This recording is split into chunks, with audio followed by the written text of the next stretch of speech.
ఎవరు తప్పు చేసాలని పొట్టు పొట్టు తిడుతున్నావు అక్క. నీకు అంత ధైర్యం యాడికెళ్ళి వచ్చింది? లంచానికి మాత్రమే ప్రతి ఒక్కరు సపోర్ట్ చేస్తున్నారు. ఈ దళిద్ర ముండగొడుకులు ఏం చేశారంటే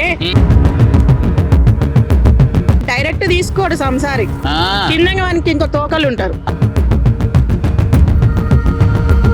అవునాక నినమోన గాక సిగమవుతుంది గాక ఏం చెప్పినా కూడా మొత్తం నా చేతుల్లోనే ఉందని చెప్పేసి గాకనేమో మొత్తం చెప్తుంటే గాక కూడా పొట్టు పొట్టు అడుచుకున్నావు. అడుచుకోవాలని ఎందుకు అనిపించింది అక్క నీకు?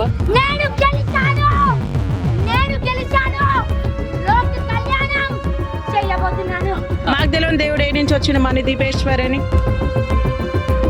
ఇప్పుడు దొంగ ఫాస్టర్లు ఉన్నట్టుగా దొంగ పూజారులు ఉన్నట్టుగా ఇది ఒకటి వచ్చింది. అంటే ఈ రోజు సన్నాసి ముందు వచ్చింది బయటికి. అయితే ప్రభాస్ తోటి పెళ్లి చేశాను, 1,50,000 తీసుకుంది. నేనైతే పిచ్చి ముండనో అర్థం కావట్లేదు. 1,50,000 ఫోన్ పే చేసింది. బలిసినోడు ఎట్లుంటాడు బక్కోడు ఎట్లుంటాడు అని చూసుకొని మాట్లాడతాడు. బలిసినోడు ఉన్నాడు అనుకో సపరేట్ రూమ్ లోకి తీసుకొని మాట్లాడతాడు. అందరు కోంటోలే కానీ కోడి ఎక్కడ పోయింది అన్నట్టు. గొర్రెలు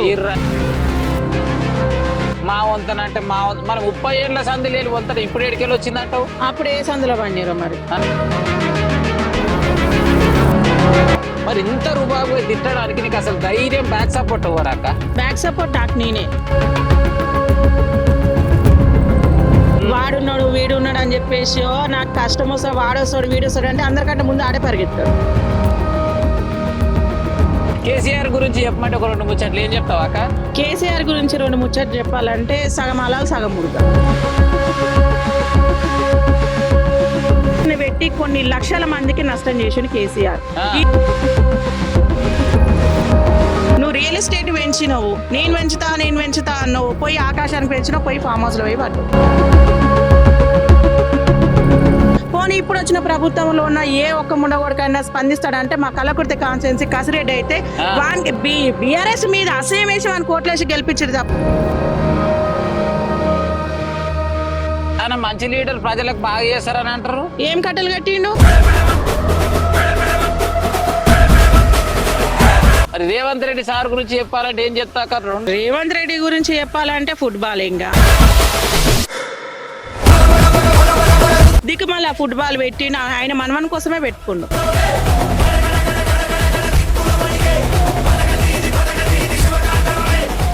చేతగాని రాజకీయం చేయొద్దు, లట్కో రాజకీయం చేయొద్దు, ఉన్న ప్రజలు లాగం చేయొద్దు. బలిసినోడు పోతుండు బక్కోడు పోతుండు.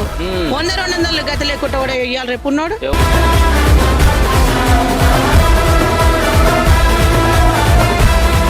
అంటే ఫ్రీ బస్ పెట్టినాక మహిళలకు రోజు కొనుక్కోవాలన్న రానిక చాలా ఆనందపడుతున్నారు అంటున్నారు. ఆనందపడుతురు. ఎందుకు ఆనందపడుతున్నారు అంటే జుట్లు పట్టి కొట్టుకోనికే, చీరలు ఇచ్చిపోయింది నాకు కొట్టుకోనికే,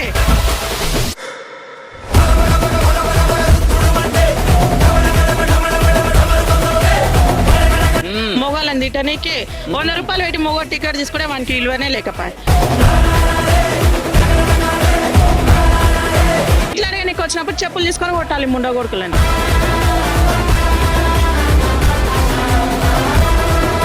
ఓట్లాడేటప్పుడు వంగంగి దండాలు పెడతారు, ఇంట్లో గిన్నెలు తోముతారు, ఇంట్లో బట్టలు ఉత్తారు, వీళ్ళైతే పిల్లల ముడ్లు కూడా కడుగుతారు. కనీసం అపాయింట్మెంట్ ఇనాక పడి చేస్తారు. ముందు పియ్యలంజ కొడుకులు ఎక్కువ నాశనం అయిపోయారు. పియ్యగాన్లే అసలు సీఎం కంటే ఎక్కువ బిల్డప్ తెగేది పియ్యగాన్లే. కొడుకులే పియ్యగలే సార్ చాలా బిజీ అని. మరి ఏం బీకనే పోతుంది బిజీ అని. ఈ కాపోలేదే రాజ్యం నడుస్తుంది. అప్పుడు దొరలు, ఇప్పుడు కాపోలు. అసలైన దళిద్రులు వీళ్ళు. ఇలా మన ఓట్లు తీసుకొని పోయి అసెంబ్లీలో కూర్చొని గంజాయిలు దాక్కుంటా లంజలు వేసుకొని తిరుగుతారు చూడు, అసలైన దళిద్రులు వీళ్ళు.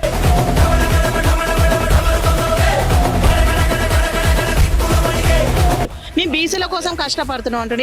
ఏ లంచ కొడుకు వచ్చింది బీసీల కోసం? ఇలా కాంగ్రెసే ఉంది కదా లీడింగ్ లో. మరి ఎందుకో రాడు రేవంత్ రెడ్డి? 100 రూపాయలకే తీసుకోరని చెప్పేసి లక్కీ డ్రాలు పెడుతారు. ఇటువంటి లక్కీ డ్రాల గురించి చెప్పమంటే ఏం చెప్తావు అక్క? ఒక్క ముచ్చట. ఈ ఫ్లాట్లు ఈ కార్లు పెట్టిందనుకంటే అని పెళ్ళాను మన అమ్మనో మన చెల్లెనో పెట్టాలి.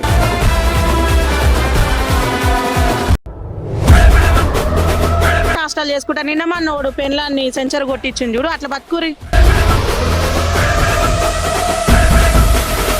సిగ్గు ఉండాలి లంజగొడుకులారా మీకు పని చేత కాక కష్టం చేత కాక ఇదోటి లాటరీ అదే ఏడో ఉన్నాయిరా మీ కాడ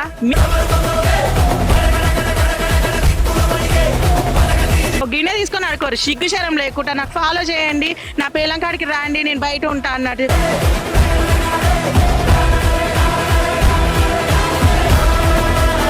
అది ఇంట్లో పిల్లం అడుగుతావా అమ్మ అడుగుతావా అందుకే అది ఇంకో నేటో పోతుంది